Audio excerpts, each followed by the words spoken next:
Good morning students, welcome back again to the IT classes. आज की class में हम अपना थर्ड डेटा टाइप डिस्कस करने वाले हैं और थर्ड डेटा टाइप है हमारा string object text data type.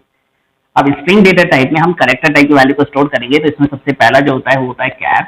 कैर में हम साइज देते हैं कि कितने कैरेक्टर हमें होल्ड कराने हैं। M indicates number of character. तो एम की मैक्सिमम वैल्यू 255 तक हो सकती है, यानी ये 0 से लेकर 255 कैरेक्टर तक की वैल्यू को होल्ड कर सकता है। इसी तरह दूसरा जो डेटा टाइप है var कैर, इसमें भी हमें साइज देना होगा और इसमें भी हम 0 से लेकर 255 तक कैरेक्टर होल्ड करा सकते हैं। अब बात आती है जब दोनों में 0 से 255 तक वैल्यू होल्ड करा सकते हैं तो दोनों में डिफरेंस क्या है। डिफरेंस ये है कि अगर आप कैर डेटा टाइप का यूज करते हैं और 10 साइज देते हैं, सपोज मैंने नेम नाम से एक कॉलम बनाया, तो ये जो नेम कॉलम है ये 10 कैरेक्टर होल्ड करेगा, भले ही आप उसमें 10 कैरेक्टर की वैल्यू स्टोर कराओ या ना कराओ, यानी ये 10 कैरेक्टर की मेमोरी हमेशा कंज्यूम करेगा। लेकिन अगर मैं यही काम var कैर से करता हूं तो ये मैक्सिमम 10 कैरेक्टर की वैल्यू होल्ड करेगा और मिनिमम जितने कैरेक्टर आपने उसमें होल्ड कराए।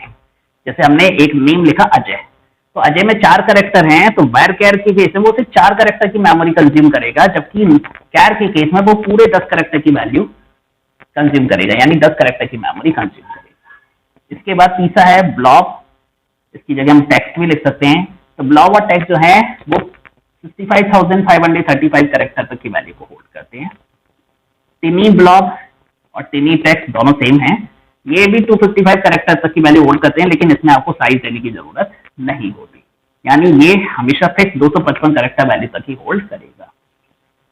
और जबकि इनमें हम जो साइज देंगे वहां तक की वैल्यू मैक्सिमम 255 है।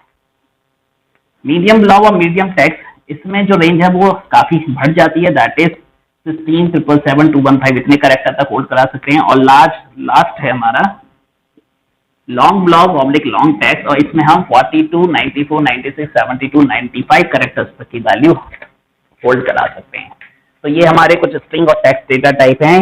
इन डेटा टाइप्स का हम यूज करेंगे जब हम टेबल बनाएंगे, तो वहां हमें हर एक कॉलम को एक सुटेबल डेटा टाइप देना पड़ेगा।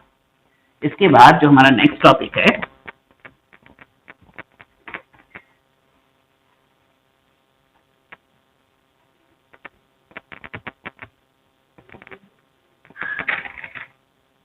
MySQL and SQL। MySQL के बारे में मैं ऑलरेडी बता चुका हूं आपको। अब बात करते हैं SQL की। SQL बेसिकली है क्या? SQL जो है इसे हम कहते हैं structured query language. Structured query language, इसको हम सीक्वेंशियल क्वेरी लैंग्वेज भी कहते हैं। स्ट्रक्चर्ड क्वेरी लैंग्वेज और सीक्वेंशियल क्वेरी लैंग्वेज, इसलिए कुछ लोग SQL को CQL भी कहते हैं। बेसिकली ये लैंग्वेज है क्या? इट इज अ सेट, ये एक सेट है। It is a set. अब सेट में क्या होता है? बहुत सारी चीजें होती हैं, तो ये किसका सेट है? It is a set of commands. काफी सारी कमांड्स हैं जिसका हमने एक सेट बनाया हुआ है, और ये कमांड्स किस लिए यूज होती हैं, कहाँ यूज होती हैं? Use in DBMS oblique RDBMS, यानी रिलेशनल डेटाबेस मैनेजमेंट सिस्टम और नॉर्मल डेटाबेस मैनेजमेंट सिस्टम में यूज होती हैं टू परफॉर्म ऑपरेशन। कुछ ऑपरेशंस परफॉर्म करने के लिए ओवर, यानी डेटाबेस के ऊपर अगर हमें कोई ऑपरेशन परफॉर्म करना है, जैसे हमें डेटाबेस क्रिएट करना है, डेटाबेस डिलीट करना है, डेटाबेस के अंदर डेटा स्टोर करना है, डेटा निकालना है, डिस्प्ले करना है, तो ये सारे कुछ बेसिक ऑपरेशन हैं जिसको हम कुछ कमांड्स के थ्रू करते हैं। उन कमांड्स का जो सेट है वो कहलाता है हमारा SQL। इसके बाद MySQL से इसका क्या रिलेशन है? MySQL जो है वो SQL को सपोर्ट करता है।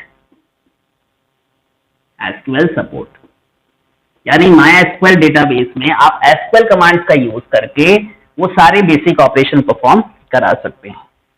अब हमारा जो SQL है, जिसे हम स्ट्रक्चर क्वेरी लैंग्वेज कहते हैं, सीक्वेंशियल क्वेरी लैंग्वेज कहते हैं, CQL भी कहते हैं, ये बेसिकली एक स्टैंडर्ड लैंग्वेज है।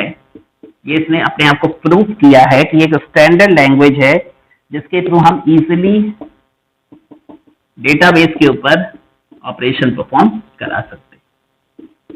डेटाबेस के ऑपरेशन जैसे कि insertion, deletion, insert operation, alter, delete, display, ये सारे बेसिक ऑपरेशन हम डेटाबेस के ऊपर परफॉर्म करा सकते हैं। तो दिस इज द एसक्यूएल।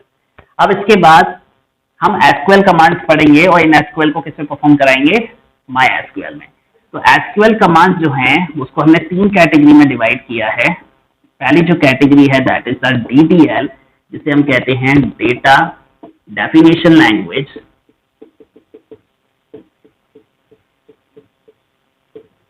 दूसरी है डीएमएल, जिसे हम कहते हैं डेटा मैनिपुलेशन लैंग्वेज। और तीसरी है डीसीएल, जिसे हम कहते हैं डेटा कंट्रोल लैंग्वेज। अब ये लैंग्वेज क्या होती हैं ये हम अपनी नेक्स्ट क्लास में डिस्कस करेंगे। Thank you.